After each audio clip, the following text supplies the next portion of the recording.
दोस्तों, आपके अपने चैनल हिंदू भक्ति पर आपका बहुत बहुत स्वागत है। कृपया वीडियो शुरू करने से पहले चैनल को सब्सक्राइब जरूर कर दें और वीडियो अच्छा लगे तो कृपया लाइक, कमेंट और शेयर जरूर करें। अब देर न करते हुए आज की कथा शुरू करते हैं। दोस्तों, हिंदू धर्म से जुड़े धार्मिक स्थलों में द्वारका नगरी का विशेष महत्व है। पौराणिक मान्यताओं के अनुसार मथुरा को छोड़ने के बाद भगवान श्री कृष्ण ने द्वारका नगरी बसाई थी। बहुत से पुराणकार मानते हैं कि कृष्ण अपने 18 साथी और कुल के साथ द्वारका आए थे और यहाँ उन्होंने 36 साल तक राज किया था। कहा जाता है कि कृष्ण की मृत्यु के साथ उनकी बसाई हुई ये नगरी समुद्र में डूब गई। आज भी यहाँ उस नगरी के अवशेष मौजूद है। पर सबसे बड़ा प्रश्न, आखिर वो कौन सा कारण था जिसकी वजह से भगवान के द्वारा बसाई गई इतनी सुंदर नगरी समुद्र के अंदर समा गई। नमस्कार दोस्तों, हिंदू भक्ति चैनल पर आप सभी का स्वागत है। द्वारका नगरी श्री कृष्ण की कर्मभूमि के नाम से विख्यात है। महाभारत में वर्णित कथा के अनुसार श्री कृष्ण ने जब कंस का वध किया तब जरासंध ने प्रण लिया कि वो कृष्ण और यदुवंशियों का समूल नाश कर देगा और जब भी जरासंध को अवसर मिलता तो वो मथुरा और यदुवंशियों पर धावा बोल देता था। उसका अत्याचार रुकने का नाम नहीं ले रहा था। ऐसे में यदुवंशियों की सुरक्षा के लिए श्री कृष्ण ने मथुरा को छोड़ देना ही बेहतर समझा। मथुरा को छोड़ने के बाद उन्होंने समुद्र किनारे एक दिव्य और भव्य नगर की स्थापना की जिसका नाम द्वारका था। यहाँ आने के बाद वो अपने प्रियजनों के साथ सुकून से जीवन यापन करने लगे। वक्त का पहिया घूमता गया और लगभग 36 साल पर कुशलता पूर्वक राज्य का संचालन करते हुए एक दिन उनके देह त्यागने के बाद वैभवशाली द्वारका नगरी समुद्र में समा गई। पौराणिक ग्रंथों में इस घटना से संबंधित 2 कथाओं की जानकारी प्राप्त होती है। पहले माता गांधारी का श्री कृष्ण को दिया गया श्राप और दूसरी ऋषियों द्वारा श्री कृष्ण के पुत्र साम को दिया गया श्राप। महाभारत का युद्ध समाप्त होने के बाद महर्षि व्यास के शिष्य संजय ने जब गांधारी को ये बताया कि पांडव अपने साथियों और द्रौपदी संग हस्तिनापुर आ चुके हैं तो उनको बड़ा मानसिक कष्ट हुआ। फिर भी किसी तरह उन्होंने अपने मन को संभाला। लेकिन जब उन्हें ये बात पता चली कि पांडवों के साथ भगवान श्री कृष्ण भी है तो वो तिलमिला उठी और उनका मन प्रतिशोध के लिए लालायित हो उठा। उन्होंने श्री कृष्ण को श्राप दिया। गांधारी बोली, अगर मैंने अपने आराध्य की सच्चे मन से आराधना की है और निस्वार्थ भाव से पतिव्रता का पालन किया है तो जिस प्रकार मेरे कुल का नाश हुआ है बिल्कुल वैसे ही तुम्हारी आंखों के सामने तुम्हारा कुल का भी नाश हो जाएगा। तुम्हारी आलीशान द्वारका नगरी तुम्हारे सामने समुद्र में डूब जाएगी। गांधारी के इतना कहने के पश्चात श्री कृष्ण मुस्कुराए और बोले, माता, मुझे इसी आशीर्वाद की प्रतीक्षा थी। मैं आपके श्राप को सहर्ष स्वीकार करता हूँ। फिर वो द्वारका की ओर प्रस्थान कर गए।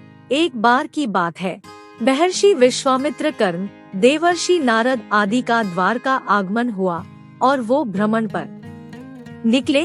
वहाँ कृष्ण पुत्र साम अपने साथियों के संग मौजूद थे।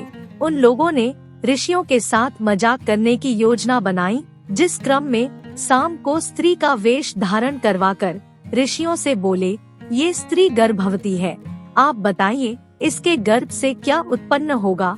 ऋषियों ने जब देखा कि ये युवक हमारा अपमान कर रहे हैं तो क्रोधित होकर उन्होंने श्राप दिया कि श्री कृष्ण का ये पुत्र वृष्णि और अंधक वंशी पुरुषों का नाश करने के लिए एक लोहे का मुसल उत्पन्न करेगा जिसके द्वारा तुम जैसे क्रूर, अहंकारी और क्रोधी लोग अपने समस्त कुल का संहार करोगे।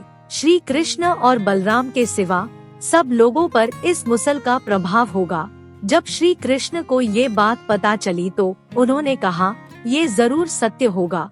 श्राप के फलस्वरूप सांब ने मुसल उत्पन्न किया, पर ये बात राजा उग्रसेन को पता चली तो उन्होंने मुसल को चुराकर चुपचाप समुद्र में फिकवा दिया और साथ में ये भी घोषणा करवा दी कि आज से कोई भी वृष्णि या अंधक वंशी अपने घर में मदिरा का उत्पादन नहीं करेगा।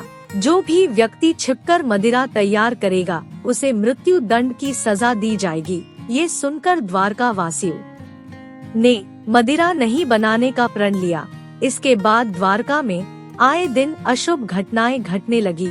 कभी तेज आंधी और कभी तेज तूफान। चूहों की संख्या अचानक से इतनी ज्यादा बढ़ने लगी कि मनुष्यों से ज्यादा चूहे दिखने लगे और चूहे सोते हुए मनुष्यों के बाल और नाखून को कुतरने लगे। सारस उल्लू की और बकरा गीदड़ों की आवाज निकालने लगे। पूरी द्वारका नगरी में अजीब सी घटनाएं घटित होने लगी।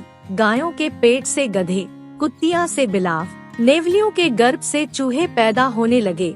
यदुवंशी कामसिक क्रियों में सम्मिलित रहने लगे। जब श्री कृष्ण ने नगर में होते हुए अपशगुनों को देखा तो उन्होंने सोचा कि कौरवों की माता गांधारी का श्राप सत्य होने का समय आ गया है।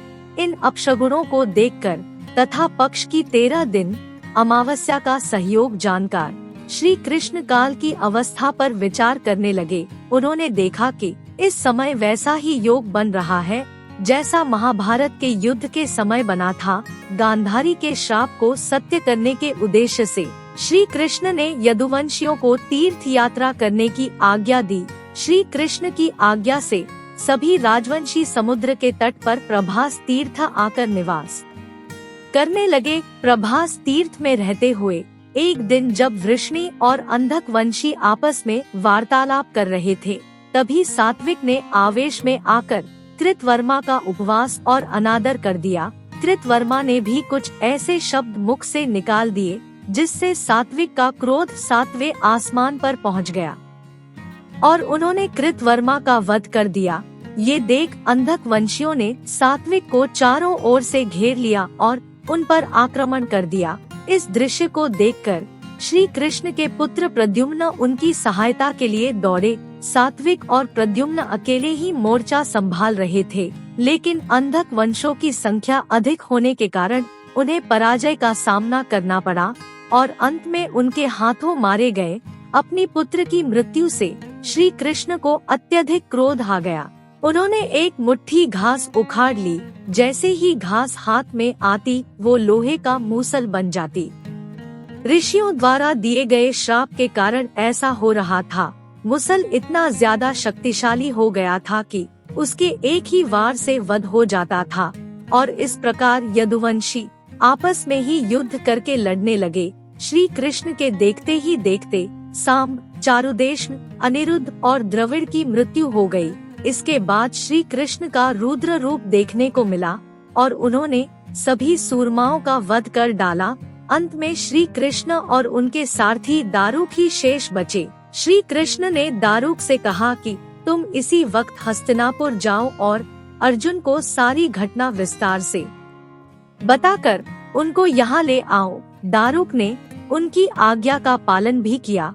इसके बाद श्री कृष्ण बलराम को इसी स्थान पर रहने का कहकर अपने महल वापस लौट आए और पिता वासुदेव को सारी घटना से अवगत कराया, जिसको सुनकर उन्हें बहुत दुख हुआ। श्री कृष्ण ने अपने पिता से बोला कि जब तक अर्जुन नहीं आ जाता तब तक स्त्रियों की रक्षा का दायित्व आप संभाल लीजिए, क्योंकि वन में बलराम प्रतीक्षारत है। मैं उनके पास जा रहा हूँ। नगर में स्त्रियों की चीख पुकार शुरू हो गई। ऐसे में श्री कृष्ण ने स्त्रियों को सांत्वना देते हुए कहा कि घबराइए मत, अर्जुन आने वाले हैं, वो सब संभाल लेंगे। इतना कहकर वो वन की ओर चल पड़े। जब श्री कृष्ण वन में पहुँचे तो देखा बलराम जी समाधि में लीन है। तभी अचानक उनके मुख से एक सफेद रंग का सर्प निकाला और समुद्र की ओर चला गया। वो कोई सामान्य सर्प नहीं था, क्योंकि उसके हजारों मस्तक थे। इतना ही नहीं, समुद्र ने स्वयं प्रकट होकर उस शेषनाग का अभिवादन किया। कुछ ही देर में बलराम ने अपने शरीर को त्याग दिया। श्री कृष्ण सूने वन में अकेले विचरण करते हुए गांधारी के श्राप के बारे में चिंतन करने लगे और अपनी इंद्रियों को संयमित करते हुए महायोग की अवस्था में धरती पर लेट गए। तभी जरा नाम का एक शिकारी अपने शिकार की तलाश में वहां आ पहुंचा। दूर से उसे लगा कि वहां कोई हिरण है। और उसने बाण चला दिया। जब वो अपने शिकार को पकड़ने के लिए आगे बढ़ा तो उसने देखा वहाँ श्री कृष्ण थे। ये देखकर उसे बड़ा पछतावा हुआ। श्री कृष्ण ने शिकारी को आश्वासन दिया और परमधाम चले गए। वहाँ पर कई मुनि और देवताओं ने उनका भव्य स्वागत किया। वो शिकारी हस्तिनापुर गया और पांडवों को पूरी घटना की जानकारी दी, जिसे सुनकर पांडव बड़े दुखी हुए। दूसरी तरफ अर्जुन भी द्वारका पहुंच गए थे। वहां की स्थिति देखकर उनके मन को बड़ा क्षोभ हुआ। श्री कृष्ण की रानियां ने जब अर्जुन को देखा तो उनकी आंखों से ही अश्रु की धारा निकल पड़ी। इस दृश्य को देखकर अर्जुन की आंखें भी नम हो गई। वहां का पूरा माहौल ही शोकमय हो गया।